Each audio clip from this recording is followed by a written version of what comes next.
Hello, and welcome to I Am Dad Podcast with your fatherhood authority, Kenneth Braswell. 30 minutes of wisdom, information, resources, and nuggets to help you on your fatherhood journey. Or maybe you're just curious and want to hear some real talk about fatherhood, family, and the minds of men. Well, guess what? We got you too. Sit back, grab your pad and pen, and maybe even bring a little something to sip on. Enjoy 30 straight minutes of fatherhood, family, and fun with the Fatherhood Authority, Kenneth Braswell. Welcome to I Am Dad Podcast. I'm your host, Kenneth Braswell. Thank you for joining us for another episode of I Am Dad Podcast. I'm always excited about these conversations because I learn so much from my guests, not only the intellect and knowledge that they bring to the conversation, but their experience and history and currentness to the conversation. And currentness meaning that oftentimes, like I tell people all the time, I'm not just the hair club president, I'm a client. And so most of my guests that I'm talking to are not just talking about a subject matter, they are actually living the subject matter. Like my guest today, as we welcome Jeff Nelligan, a father of three, parenting commentator, and author of the widely acclaimed book, 4 Lessons from My 3 Sons, How You Can Raise Resilient Kids. In this refreshingly honest and often humorous guide, Jeff shares his real-world approach to fatherhood, rooted in discipline, connection, and a deep commitment to helping boys grow into resilient, confident young men. With sons who have gone on to attend the U.S. Naval Academy, Williams College, and West Point, Jeff doesn't just talk about parenting, he lives it. Beyond his writing, he's a seasoned public affairs executive, an Army veteran, and a former congressional and presidential appointee. Drawn from his diverse background and his heritage, Jeff offers a unique voice in the national conversation around parenting, masculinity, and raising boys who thrive. Today, we'll explore what it means to raise resilient kids, how everyday moments shape our children's character, and why fatherhood might be the most important role of all. Let's welcome Jeff to the stage. How you doing, sir? I'm doing well, Ken. Thanks very much for that extraordinary intro. My gosh. I try to make everybody feel warm and fuzzy, but it's a true testament. I love writing those introductions because to me it's a true testament, and B, for me, an honor to recognize and to understand the breadth that so many men bring to this space, right? And conversation. And so I love the lived experience. I love to have conversations around that. Jeff, we start our show off very uniquely in the beginning by having you tell us a little story. And that story would be your daddy story. You could tell it from your perspective of your dad. You could tell it from the perspective of being a dad, or you could tell it from both perspectives. Your daddy story is your daddy story. Let's hear it. You got it. And let me just first say, I love the title of the show and what you do. I Am Dad. I think every man with children, that's who they are. Mm-hmm. They're not working in an office. They're not hanging out watching the NFL on Saturdays. They are dad. And if they hold on to that, you know, your signature phrase there, they're going to be a lot better dad down the line. Yes. So my dad's story would be just, you know, the early realization that may come as a kind of a shock to some of, you know, the dads listening, is that 75% of our time that we spend with our child is over by the time that kid turns 12 years old. Mm. And 90% of the time we will spend with them throughout our life is over by the time the kid is 18. So always the great dad story is that you've got to get to kids early to build those values, those attitudes, those behaviors early on in their growing up, 3 and 4 and 5 and 6, because 75% is done by the time of 12. And if you haven't done the I Am Dad routine with them, the culture's raising them. And I don't think there's a reasonable person, Ken, in this country that thinks the culture raising their kids is a good idea. Mm. Absolutely. No, it's not. And so that's why I love everything about what you're talking about. And I got to tell you, I am a intimate fan of the word resiliency. Uh, Talk a little bit about what that means to you and why you hang on that word. Certainly. I'm obviously a big fan too. It's in the title of the book. Um, I share that with you. And I say that because, both as adults our age, but as kids at 3 years old or 4 years old, I always go back to the maxim that no one gets a free ride. Mm, That every kid and every adult, every day almost, sometimes twice a day, maybe sometimes 4 times a week, is going to hit the wall. They're going to hit an obstacle, a setback, and their ability to manage that, to get over it or around it, to handle it is key because they're going to be faced with that adversity throughout their life. Resilience is the ability to almost develop like a muscle memory, a reflex, to find your way out of a bad scene, whether it's a D on a test or a bad game on the courts or on the fields, whether it's something happening in a theater program, a scene with a friend, the ability to get over that and to march forward. That's why resilience is so key in every life. It's, I think, the number one value. I was having a conversation with a young man this weekend.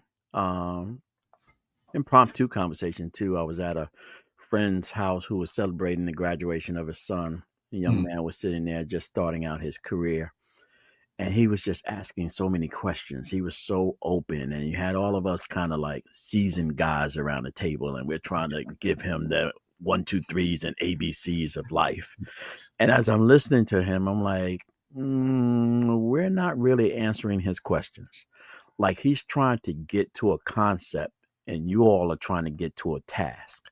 Like part of what I know about parenting now, it took me a long time to get to this, and I think you understand this as well. I want you to speak to it.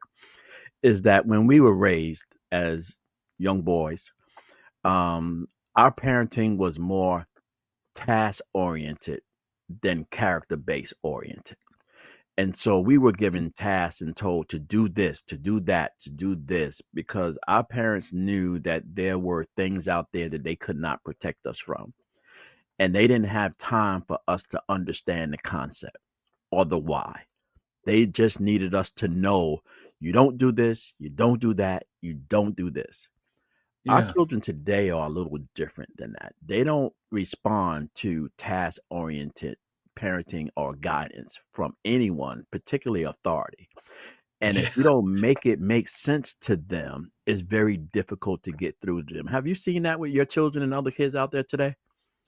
Yes, I understand what you mean about the task oriented upbringing because that's very closely the way I was brought up. Mm, Um, and it's also because, not that every day was a struggle, but that our parents had been through a lot mhm, in that generation, and we had been through less. Today, kids haven't been through anything. mm.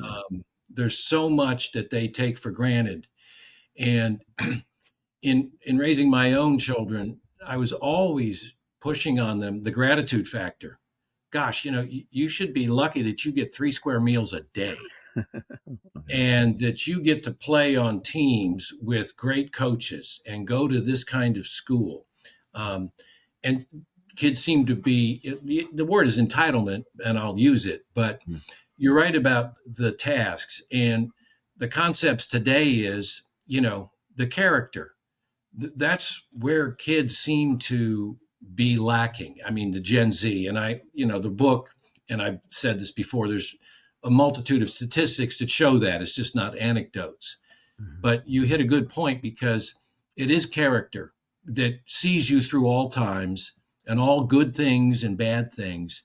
And if you don't have that character, you're going to be, if you don't have the character, you're going to be 24 years old living in your parents' basement playing Minecraft because you haven't been able to deal and cope with civic society on a day-to-day basis. Mhm. Absolutely. I tell the story often When I was 17, I dropped out of high school in 10th grade, and my mother did not find out I had dropped out for almost a year and a half. I was that good. She Oh just my. never knew that I was not going to school.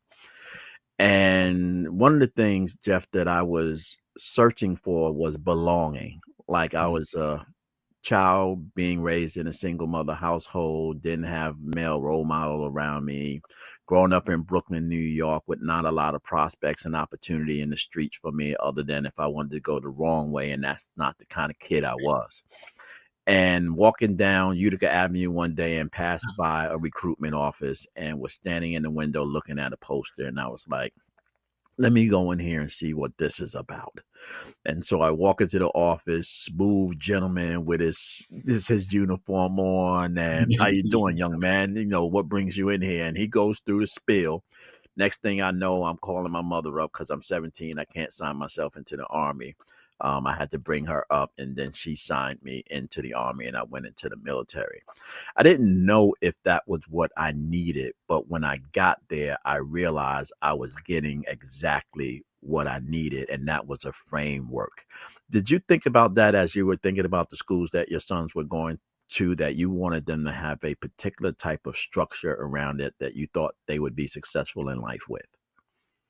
Boy, first I'd like to say that kind of story, you talk about resilience. That's the definition. Mm, You hit the wall, and here you are, and suddenly, it dawns on you, I need this, and I'm going to do it. It's a massive leap from anything I've ever known, but I'm going to have to get the strength to follow through on this. So, gosh, good for you. You've defined the term better than I did in 80 pages of my book.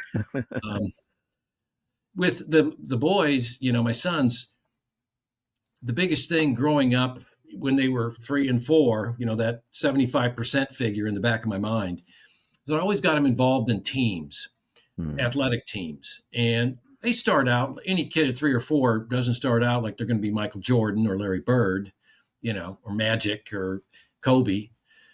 They start out all in the same level. But the idea of being on a team early on, and for them it was lacrosse and some soccer, swimming. But the thing about the team, just like it is about your Army experience and mine and my son's military experience, is that those are the three things where resilience is the most tested. Because number one, and this follows you throughout your life. Number one, there's the camaraderie. There's going to be guys in Ken's platoon he doesn't like, but he's got to get along with them. mhm, Second is you have to have the personal discipline to get better as a lacrosse player, as a soldier, as a student, as someone in the theater club or in the robotics club, and on the field. And the third thing is adversity. At the end of every game when these kids were playing, there's a winner and there's a loser. mhm, You don't want to be complacent being on that losing side. So those three qualities they got from athletics, and they got better and better because they got better at each of those behaviors and attitudes. That kind of led them into the structure, and you know it well, you were enlisted, that the military is all about camaraderie, personal discipline, and resilience in adversity. So it was almost a natural flow for all three of them to go to those kinds of schools and have that kind of career.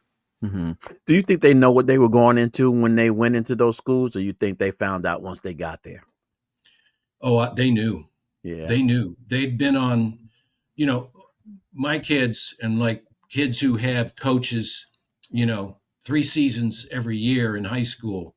You have coaches that are yelling at you, and not because they dislike you, because they want you better. Some are different, but there's a lot of authority. You used that word earlier. I love it. Mm, There's a lot of authority, which kids are not good with today. That's how you brought it up. right. And but you go to one of those schools and you go through a summer at the Naval Academy or West Point, and you are yelled at 14 to 15 hours a day by the upperclassmen.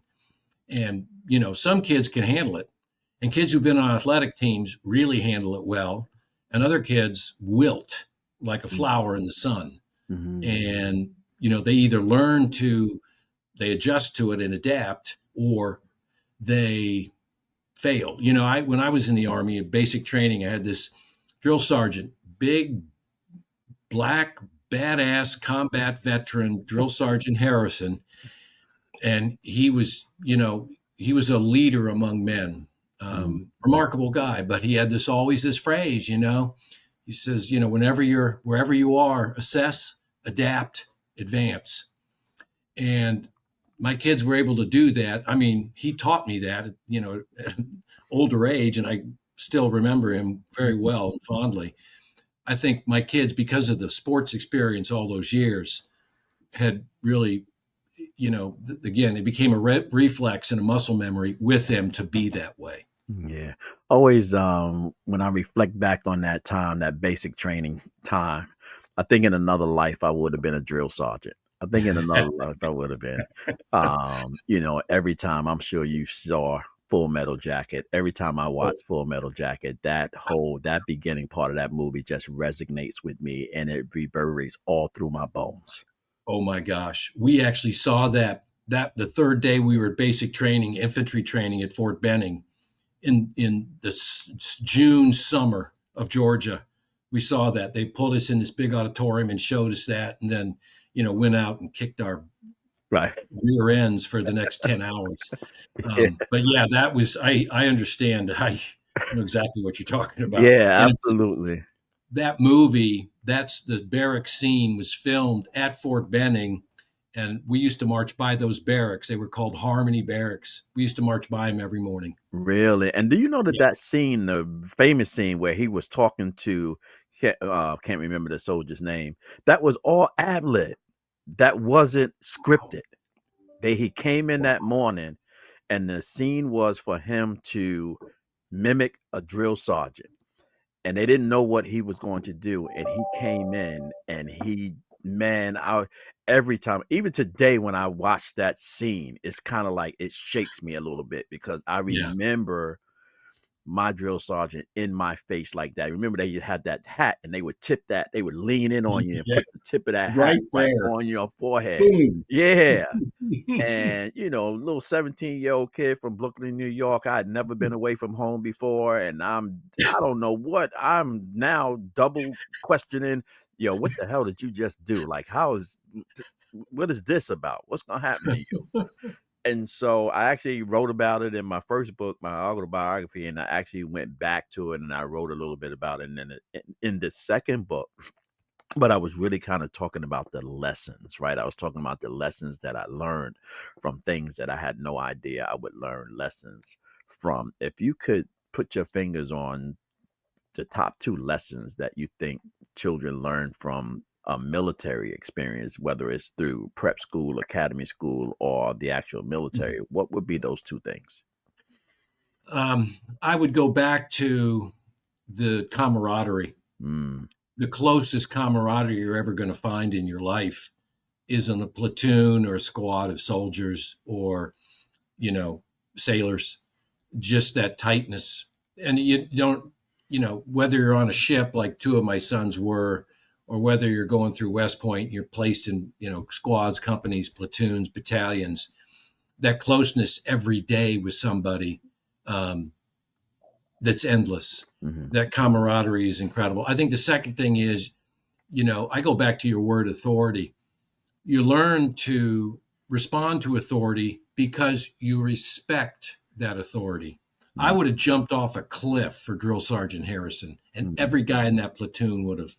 And so you get that respect for authority that colors and kind of influences all the aspects of your life, that you know what to do because you know that you're part of, you know, the camaraderie again. You know that you're part of this team and that you're supposed to do something and you got to do it the right way. And sometimes it's menial and sometimes it's very complex, but you know that you can't let anyone else down, and authority is reminding you of that. Yeah. I'm a big movie guy, and much of my life is driven by particularly mafia and mob movies, but for the good, not for the bad. But I also like humorous movies. I love humorous movies. And the other day I was watching, and I probably watch it once every couple of months just because I just love Will Ferrell. But I was watching Talladega Nights. Oh, yeah. And I love the scene when the dad comes to the classroom and he's supposed to do like parent day and tell them what they was doing. And he goes, if you ain't first, you're last. If you ain't Right. first, you're last. And that stuck in their heads. And then towards the end of the movie, he says, Dad, you told me if you ain't first. You're like, oh, hell, I was tore up. You could be second. You could be third. You could be fourth. And he kind of like, does that. I was like, but he has driven his whole life around a principle that his Yeah. father gave him that turned into something that actually created resiliency in him. Like, Yeah. what is the character trait that we want our children to have that almost guarantees that they're going to be resilient in life? Boy, I think it's confidence. Mm. Confidence, that's another thing that's built in a soldier from basic training when you're 17 or 25. Just that confidence in oneself, Mm-hmm. not super pride, but just confidence that whatever comes at me, I can handle it, or I can get, if I'm given a task, I can get it 80 yards down the field, and I can ask some other people to help me get it in the end zone.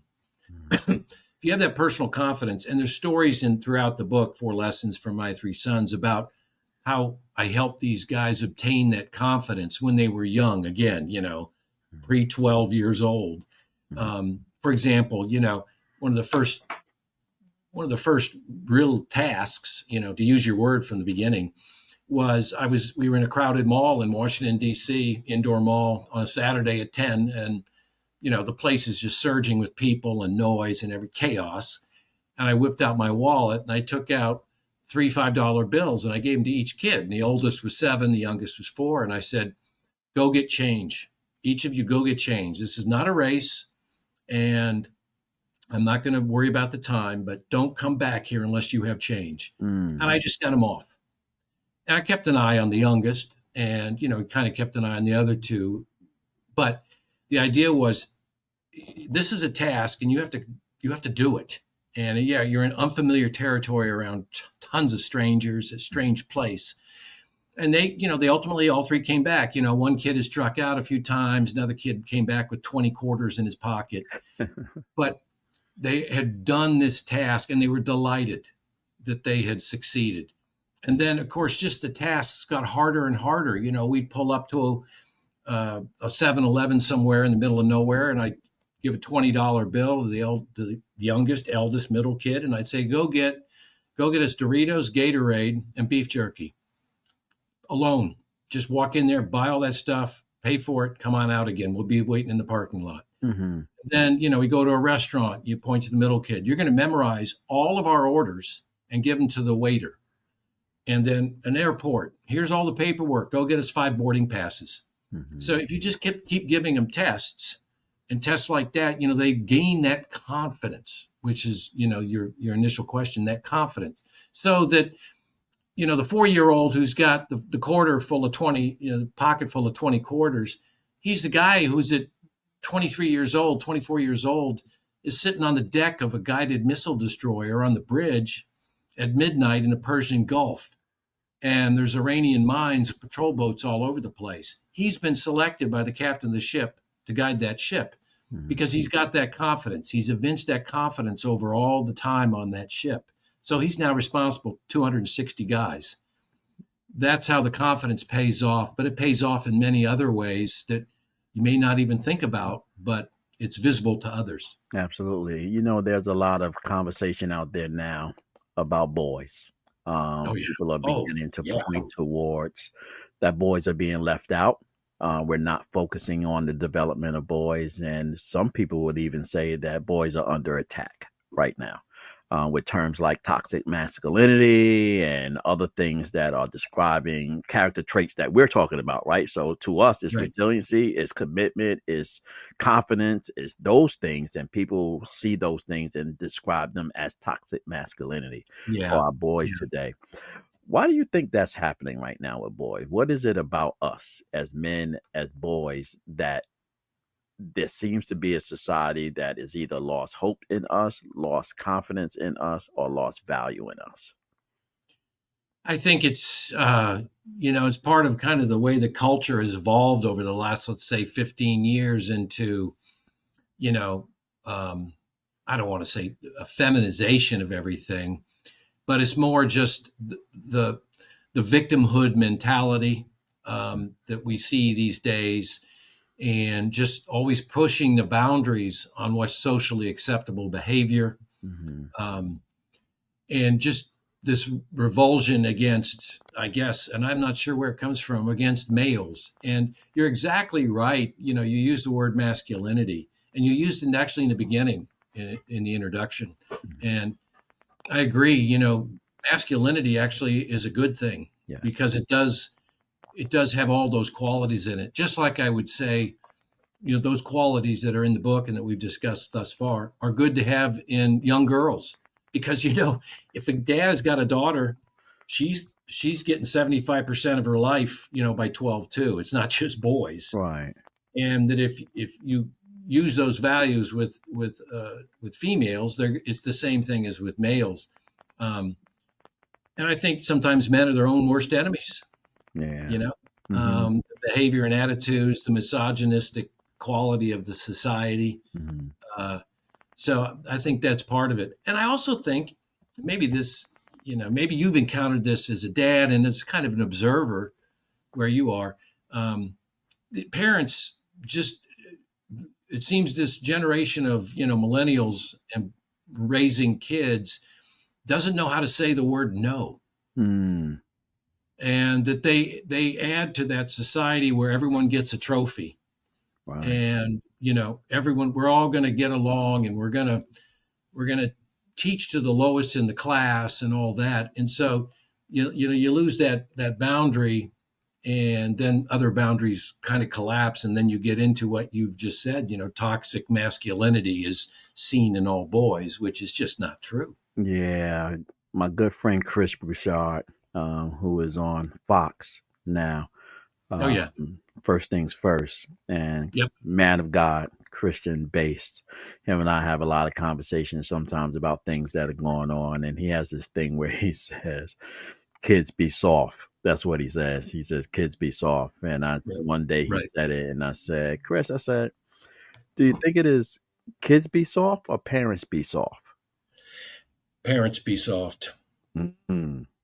I just think parents, the worst thing I can ever hear, Ken, is someone who says to me, my kid is my friend. Now, that's harsh. I mean, I hate to say it, but I hear that and I think, well, you've just lost your kid. Your kid's not your friend. Mm-hmm. Your kid is your son or your daughter. You are in a position, and I'll use the word authority, to guide that kid. And that means saying no. And that means putting up boundaries that they're not going to cross over. Mm-hmm. And I think another tangent to this, and I think Rashad might agree with me, is just this total addiction to social media and the digital media culture, Mm-hmm. and how that has just subsumed rational thinking on behalf of kids and their parents, Mm-hmm. and the sheer amount of time that's spent on them, where they're passive and not engaged in the real world of being around each other, instead of using a device somehow to communicate with everything in the world. Mm-hmm. The other narrative that is out there is that, fathers are involved, and which is statistically not true. It's Yep. not true. Fathers are everywhere. They may not be involved in the same ways that you expect them to be involved, but just like femininity has changed over the years, so has masculinity.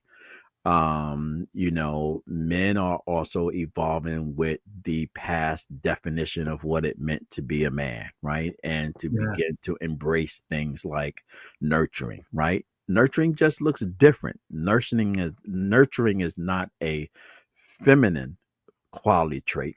It's a parenting quality Yeah. trait. And we Parenting. show it differently. And so I can describe the way that you are describing raising your sons as nurturing. You weren't Yeah. doing it out of hate, you're doing it out of love. And you thought that that was the best way to raise your children. When you think about those things and you think about how we are being described out there and up against this negative societal narrative, How do you fight through that? Do you allow that to get into your space, or you just keep moving forward? Well, even when I was, a dad and they were younger, I think the biggest thing is engagement. And engagement is the mechanics of life. Mm, Engagement means time with your kids. And engagement means this crazy little phone that we have, you rip it out of their hands, and then you take it out of your hands and put it aside for mhm, hours and hours at a time. yeah, And so like I said, it goes back to the mechanics of daily life, attending everything. I was once asked by USA Today, well, you have three sons who played a lot of sports, and a lot of games all the way through college. And they said, well, how many games do you think you've attended? And I said, total number of games to three kids is close to 2,900 games. mm, 2,900 games over 21 years. mhm, And uh, that means, driving 10 minutes to a field, or it means driving an hour and 10 minutes to a field, right, and your kid gets on the field for 5 minutes, right, or doesn't get in at all.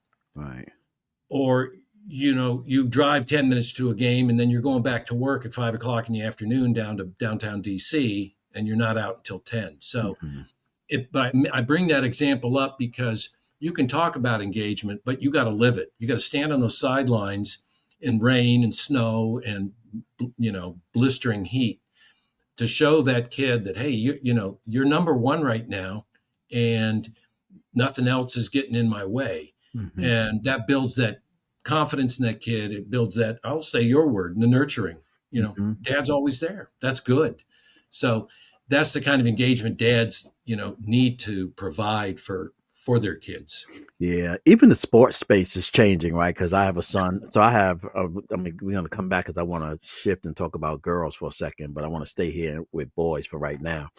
And so, because I have 5 children, 4 of them are girls. My first 4 were girls, and so, but the last surprise blessing was a boy. He's now 16 years old. He is closing in on 6'5". He's a Oh my goodness. basketball. He's athletic. He made the varsity in freshman. He's into his sophomore year now.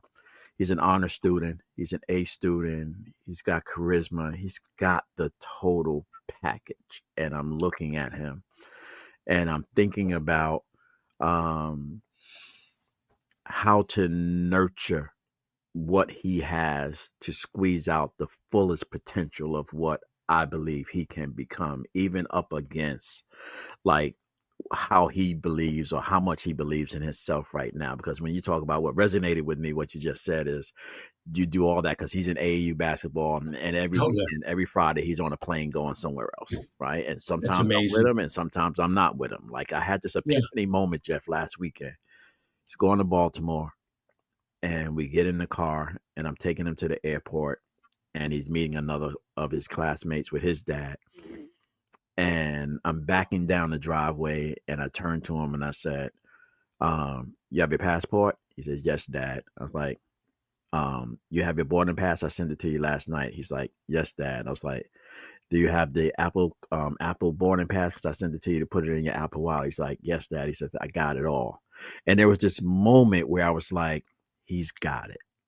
Yeah. Like everything that you hoped that he would get, he got it. And then when we got to the airport, we were walking into the airport, and he was walking next to me, and I said, "You didn't need." I said, "You didn't need to meet Elijah's dad to go to Baltimore, did you?" He's like, "Nah, I could have got him." He said, "As long as somebody's coming to pick me up, I could have went by myself. I don't need them to travel."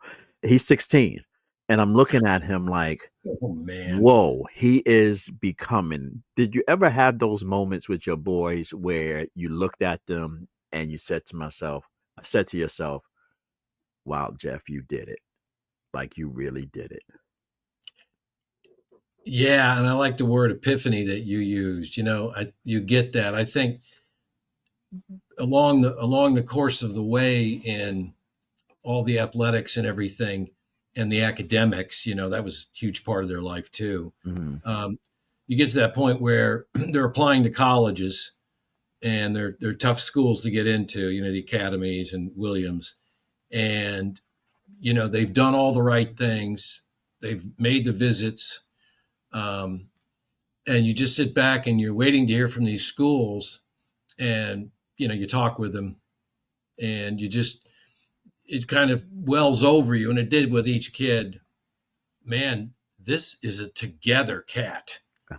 And he's getting in, and he wants to go to that school, and he is going to be a badass once he gets to that school. And they had, all three of them, even at these moments that I had with each one of them, hadn't been accepted, but I just knew, maybe it's the providence of God that they were going to get in and everything was going to be fine.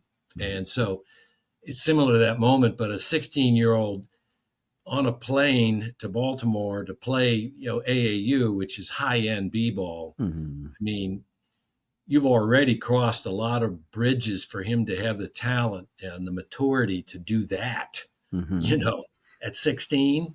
Right. Gosh. Yeah, because I roll back sometimes, and I'm sure you do this sometimes as well. Always reflect on what I was doing at 16. Yes. And I certainly wasn't being driven to the airport to being placed on a plane to fly somewhere else to play basketball. That wasn't happening.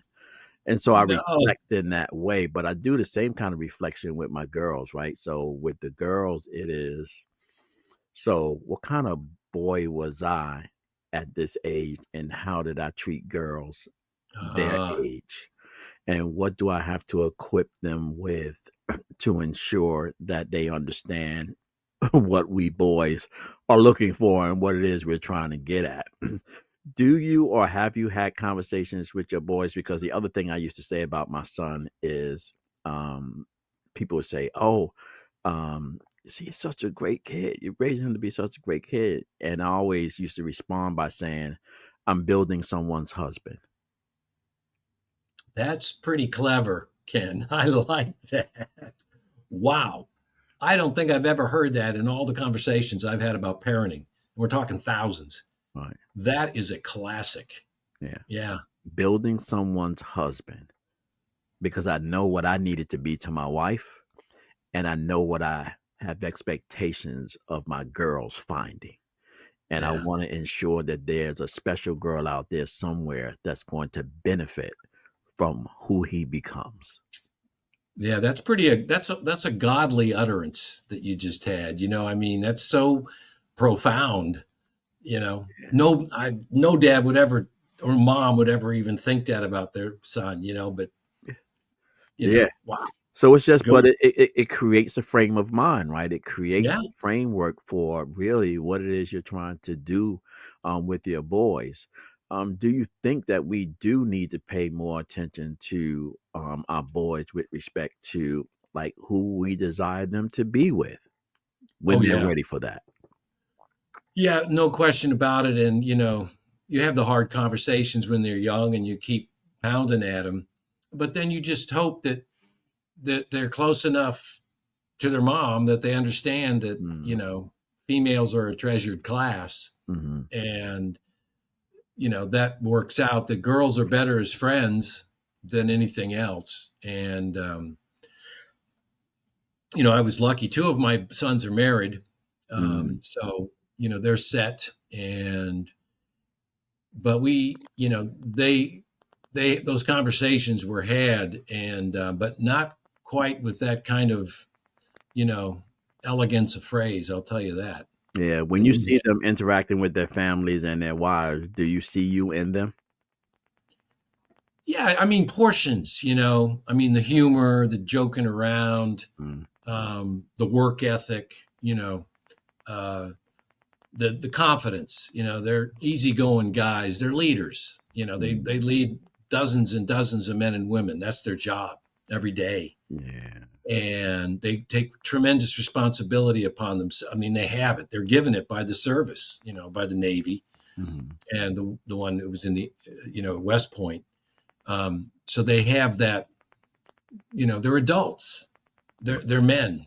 They're not, Sally soy boys sitting at a cafe, looking at their Instagram feed Right. Yeah, at yeah, age 25. Why humor?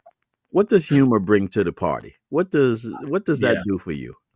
Well, I tell you, humor is a big element of the book, Four Lessons for My Three Sons, because humor is a way to engage kids because, platitudes, you know, platitudes are just have are just air, and they'll sail in one ear and right out the other.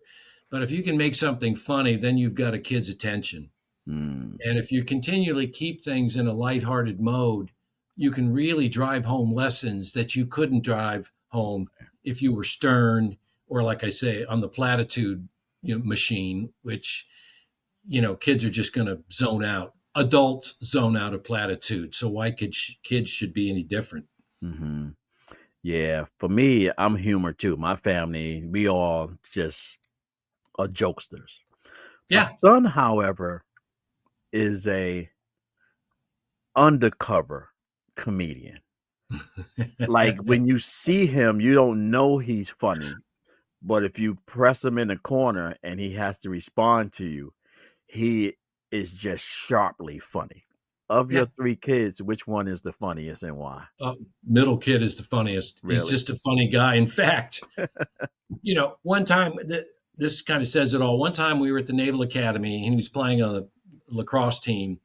And after the game, we were all around with the parents and everything. And one of his best friends on the lacrosse team had just been designated a Rhodes Scholar from the Naval Academy. Okay. And a guy named Liam. And we were standing around and Liam's parents were there. And, Liam's a super guy, but he just had the knack to be a Rhodes Scholar. He was top of the class and an athlete and good guy. But we're standing around and I, joking with Liam. And I said, Braden, I said, why couldn't you get a little bit more like Liam on the grade stuff and everything else? And he goes, Liam's a Rhodes Scholar, Dad, at the Naval Academy. I'm the jokester at the Naval Academy. I mean, that was the way he would, and he said it, there's 15 people standing around. That's what I do at the Naval Academy. I'm a jokester. Right, right, Okay. right. Right. And it works for me. It works for me. Yeah, and it does. And, he knew I was goofing around, but that's the way he saw himself. And that's the way he was there all 4 years. He was that way, Yeah. No, I have a So, picture of my son when he was probably about 5 or 6. And I had my little pot belly all the time. My entire life, I've always had somewhat, as slim as I could be, I still had somewhat of a pot belly. And he comes in, I'm in the office working, and he has on this tank top and he has a pillow underneath it. And he's like, so he comes up to me and I'm like, what are you doing? And he's like, Dad, this is you. And he's like standing there. And I'm like, this is serious right now. And I have my camera and I took a picture of him. Like every time I look at that picture, I like put it in presentations sometimes. And it's like, this is parenting. Like yeah. when your children are watching you and you don't know they're watching you and you don't know what it is about you that they're watching. Oh, yeah. Which means that you always have to be on guard. What is the thing that you were as a man and as a dad that you were not so intentionally about them getting, but they got? Wow, that's a great question. I mean, I tried, the way I lived, I tried to give that to them.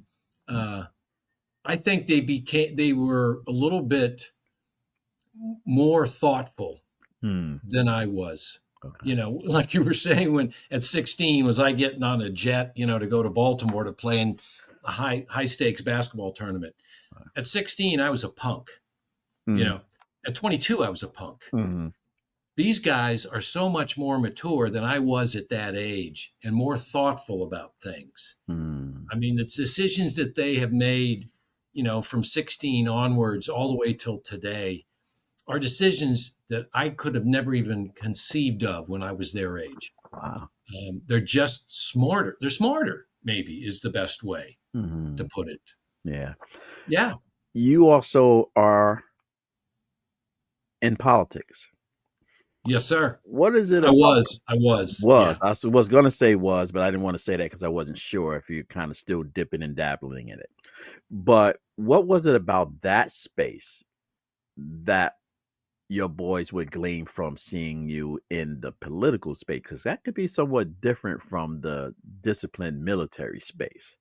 There's some nuances in politics that you are that boys can look at and see and say, huh, that's different. Not exactly sure how to absorb that, but I can see that there's a different character trait in my dad as a politician than my dad as a sports coach, follower, Yeah. transporter, that dude. Um, Transporter. Yeah. Yeah. so what was The it about biggest, your politics, your political career that helps you in being a dad? I think the biggest thing in politics is, you're around egos that are Mm, huge and many times deservedly so. It's tough to win an election to the House of Representatives or the Senate. It's tough to be chosen to lead a cabinet department that has 88,000 people in it. mm, So you're around people who have a good developed sense of self and who wield a lot of power, meaning everybody's confident. wow. Everybody just knows who they are and who the other person is. And, the judgment factor comes in there. I mean, I was lucky because my kids could see me sometimes in politics and they could see, I could operate pretty well around DC. Hmm. And in fact, two of them actually worked on Capitol Hill for a period of time. Okay. And so they got to see it right up close, real politics, working for members of Congress, and it was a great experience for both of them. And they learned a lot from it, and they learned to appreciate politics. Wow. Wow. Jeff, man, I'm so impressed with you. Four Oh lessons man, from my three sons, how you can raise resilient kids. You can get it on Amazon. It's a great read. Jeff, what do you want people to get out of this book when they finish reading the book? Like, what do you want them to get out of it? super question, Ken. I mean, they, you can read this book in 45 minutes. The appendix is extra stuff just about raising kids in a post-COVID age, but it's 45 minutes. It's pretty loose and funny. I take shots at myself throughout the book. Things when I was wrong and I didn't meet the mark that I accepted, and the kids, again, authenticity is great in a parent because then your kids really believe in what you say. Mhm. The biggest thing is parents have to have a strategy for raising their kids, knowing that all that time you're going to spend with them and be able to affect them is over by the age of 12. You got to start early on building those values and behaviors and attitudes. If they don't start early, uh, they're doomed. I know that sounds awful and harsh, but I'll tell you, I know plenty and I see and I read the statistics on plenty of kids at 17 or 18 who have absolutely no defined future whatsoever. Mm. And so that's why I say it. I always say too that, you can start today. There are three actionable items you could take right from today. Any dad that's listening, wherever they are in the country. Number one, you take that phone from that kid and you take your own phone and you sit down and you say, from now on, it's a new day. We're going to have a social media contract, and there's examples all over my website. And we're going to limit drastically the time that we spend, both of us, on these devices. You get an hour a day on it, and you don't pull it out at the dinner table or in the car. And oh, by the way, Junior, the router's going off in the house at 7:30. Okay, so you have no signal, and I'm taking everything else away from you that is a device. Mhm. So you get control of that kid. So instead of a kid spending 8 hours and 47 minutes a day on a cell phone, you take back those 8.5 hours and you put your time into that. The second thing is every dad should take their kid, if they have multiple kids, rotate after dinner and evening for at least half an hour, a walk around the neighborhood. No phones, no nothing else. And it becomes a daily routine. let's go, Junior. We're going to walk and we're going to talk about this and that, whatever comes up, but we're not coming back for at least 30 minutes and you're not bringing your stupid phone. Right. The third thing is, and this is really old school, in the evening, having that time for, again, 30 minutes to sit there and read a book with your kid. If they can't read, you read them to them. If they can read, then you take interest in their book and maybe you read it aloud to them. The older they get, you just say, you get your book, I'm going to get mine. We're going to sit in these two chairs and nothing, no conversation and no phones or anything else. We're going to read for 30 minutes. And if you don't like it, too damn bad. You're going to learn to like reading because that written word and that piece will put a kid's mind slowly but surely into calm. Yeah. So those are three things you could do today. And the biggest, obviously, is a social media contract and, getting a handle on that crazy sewer called the interweb. And then the other two things, just spending, again, we go back to the word engagement, time with your child. Yeah, those are all great things, man. And things that I have to work on myself, right? Because I'm so busy and so I'm grinding and I'm grinding and I'm grinding. But there was one other thing that I wanted to ask you because we didn't talk about this, and it's important as well. How important was it for you to instill faith in them? It was big. I mean, we went to church, every Sunday. I think that once, faith with me has always been loomingly large. There's a lot, I tell you, every day, and you probably do the same thing, intercessory prayers. Yeah. I mean, when these kids have, the minute all three of them, they left for college and they never came home.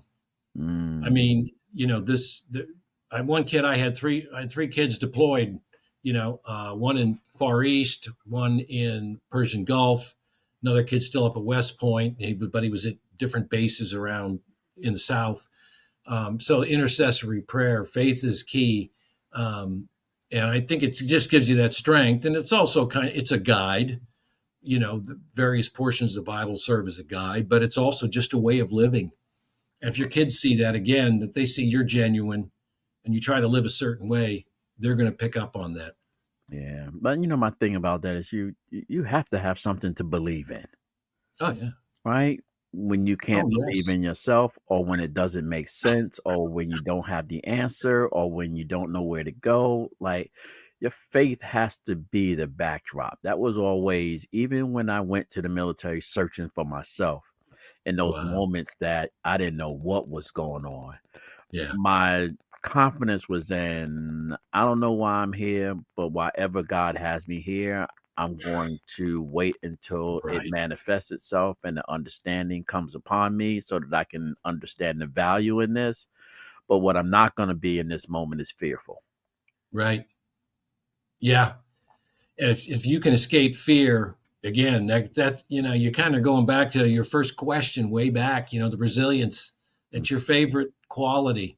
Resilience means a lack of fear or managing fear. Right. No one is ever not afraid of sometimes, but it's managing that fear that is essential. Yeah. I'm doing a training, Jeff, now. I've written it. I just haven't done it yet. I'm probably going to do it in another couple of months. I had this on my heart to do. God placed it on my heart. And I wrote this 3-module training called Faith Over Fear. And the core of the training is baked in the notion that those two things cannot resist in the same space together. And so if you claim to be faithful, then fear cannot exist. And if you are fearful, faith doesn't exist. Right. Once faith enters the space, it negates fear. If you're faithful and once you're fearful, faith is removed from the space. And so you always have to try to recapture your faith in order to remove the fear. Right. And so a lot of people think that they can exist together. They cannot exist together. If you're following the full word of God, you cannot at no level be faithful and fearful at the same time. Right. Peter proved that stepping off the boat. You cannot do that. They do not exist. It wasn't until he totally released it that he was able to move again. And so for my kids, that faithful piece is like, listen, whenever the words of my wisdom isn't resonating with your heart, you got to have faith that you're going to have a word that's going to bring you through. Right. Like with your son going through these high stakes things, you need a ton of faith. Right. If you're traveling every other weekend to different cities to try and impress D1 coaches, oh my gosh, you talk about anxiety factor. Oh gosh. Absolutely. Yeah. And right. so me and my wife has faith that we are investing in the front end of his career, so we don't have to put any money in on the back end of his career. That's our faithful walk right there. And I love the picture on the back. It's such a, man, this is the picture on the back of Jeff's book of him and his sons is such a cool thing to see. What an accomplishment, my brother. I'm proud of you. Thank you for putting this together and putting this out. I know it's going to bless. And then when you take the front of the book and you juxtapose what you see on the front, back to what you see on the front, it pulls it all together, right? There you go. That's what can happen. 3 average kids, that's what they can become. Yeah. Jeff, tell people how they can find the book and how they can get in touch with you and learn more about the work that you're accomplishing out there. You bet. My website, www.nelliganbooks.com, just the usual, just push that in. That has blogs on it, podcasts, where you can purchase the book and other just resources for parents, including the social media contracts, and also an email address there if you want to reach out and get in touch. Twitter account, X account, Resilient Sons, @Resilient Sons, Facebook, Jeff Nelligan Books, and IG, Insta, Nelligan_books. So I'm out there, and LinkedIn, obviously, too. So, yeah, but the website's the best place to go, nelliganbooks.com. As the young folks say, Google me, right? Yeah, put me in your Google machine, baby. Jeff Nelligan, my friends, 4 lessons from my 3 sons, how you can raise resilient kids. Thank you so much, man. God bless you. And thanks, brother. Great time to be with you. Thank you so much to all of my I Am Dad podcast listeners. You know how I like to leave you. Always be kind to others as you are kind to yourself, or you might find yourself by yourself. Always shoot high for your goals, because even if you miss, you'll be amongst the stars. And that's my good friend and mentor Arthur Mitchell used to always say to me, Kenny, it's nice to be important, but you know what? It's much more important to be nice. Until next weekend, take care of yourself. God bless, and peace out. Thank you so much for taking the time to spend with us. You've been listening to I Am Dad Podcast. We hope that you have been informed, encouraged you to think, or even inspired your heart for the love of dads. The conversation does not end here. Come back and join us next week. Same time, same place. Or you can continue the dialogue on our I Am Dad Facebook page. We also invite you to listen to past episodes, learn more about us, and keep up with special activities by visiting IamDadPodcast.com. That's IamDadPodcast.com. Until next time, I leave you with this reminder of manhood from 1 Corinthians chapter 13, verse 11. When I was a child, I spoke as a child. I understood as a child. I thought as a child. But when I became a man, I put away childish things. Because of this reminder, I will always understand that I am dad, period.